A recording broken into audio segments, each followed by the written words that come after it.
Hello, Kat Fitzpatrick here with a reading from the chapter December 1974. Despite all evidence to the contrary, my parents doggedly kept things as normal as possible. In early December, they were planning a family trip to Thailand for Christmas, still hoping for a washer and dryer and making time for unique Saigon experiences.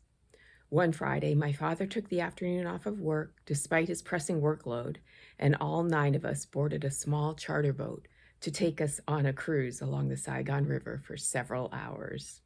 A 3-hour tour, you might say. Though it was a wonderful, relaxing day, complete with a picnic lunch, reading, and an opportunity to take steering lessons from our young South Vietnamese tour guides, we could not keep thoughts of the war completely at bay. The sun was beginning to sink toward the horizon when my brother Chris pointed toward the green-swathed shore dotted with low-lying buildings. "There could be Viet Cong anywhere near there," he said. I pursed my lips. I was 8 years old.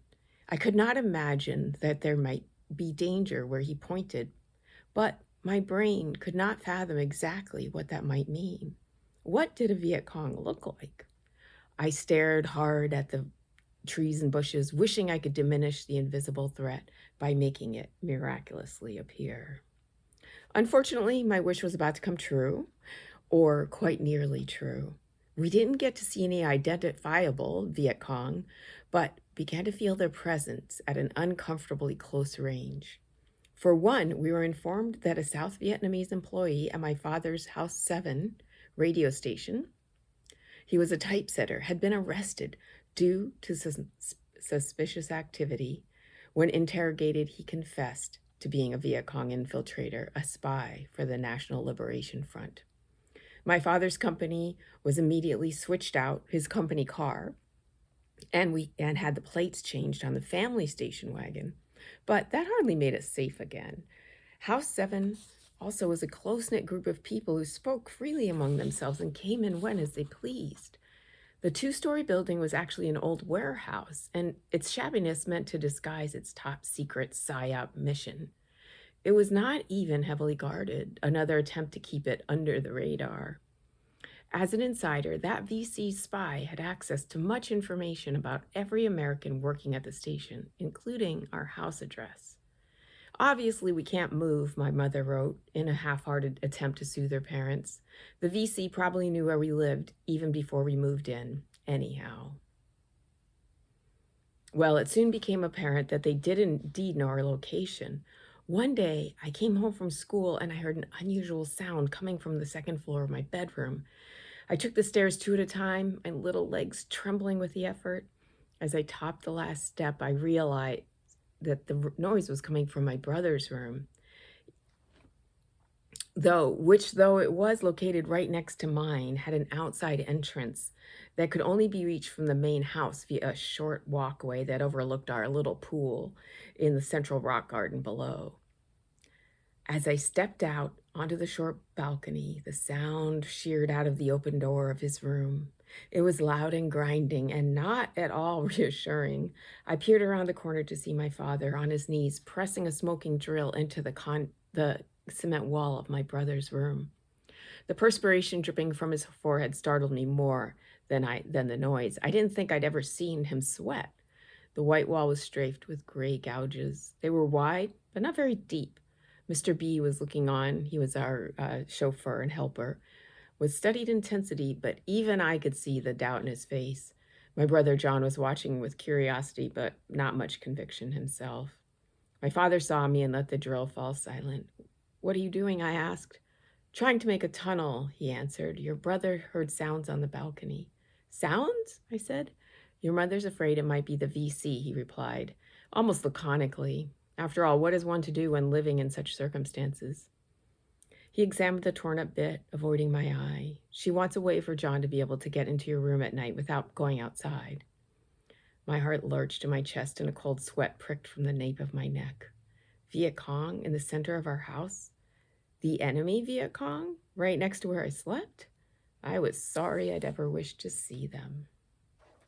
It's worth repeating here that the Viet Cong were communists, but they were distinct from the North Vietnamese army, which was an organized military, similar to other countries.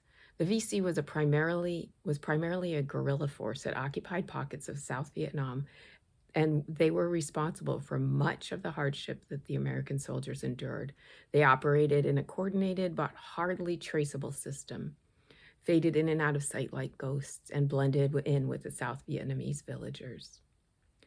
The North Vietnamese army, by contrast, moved in battalions, directed by a Hanoi-based leadership. In December, they began in earnest to take over parcels of land in remote areas. These were not strategic nor valuable sites, but they were tests. Would the U.S. retaliate? Would there be any pushback from their escalated breach of the Paris Peace Accords from 1973? Communist Party First Secretary Le Duan was watching the American political scene very carefully.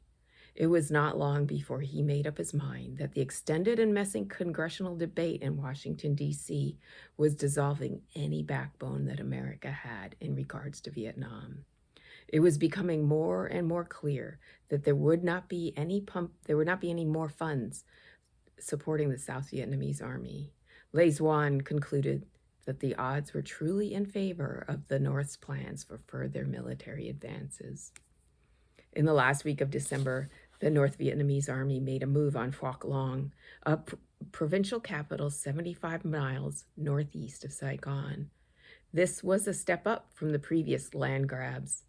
From a military standpoint, it was not a great loss, as the city was located too far from Saigon to be a strategic gain, but it was a devastating blow nonetheless. The AVRN, which is short for the Army of the Republic of South Vietnam, held out for a week under heavy attack, but by January 7th, 1975, they lost control of the city. The fact that the United States did not respond at all was demoralizing to the South and was a crack of a starting gun for the North.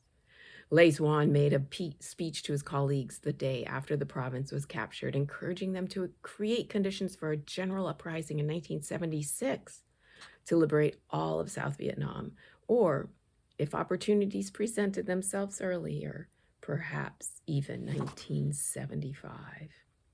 The loss of Phuoc Long, which inspired 3 days of mourning in Saigon, marked the true beginning of the end, though no one realized it at the time. And during that last period of December, we were vacationing in Thailand, which was a very fun family vacation. I remember going on these boats over crystal clear waters. There were rocks that were pale gray, shot through with pink, and there was other pink coral. And I remember sitting on the boat just reading my book. I got a book at a bookstore called The Golden Eagle, and the Golden Eagle's name was Kira, which I loved. It's an adult book, and I was in 3rd grade, and it was nonfiction, but the eagle had the best sense of being independent and strong and meeting challenges with a fierce heart.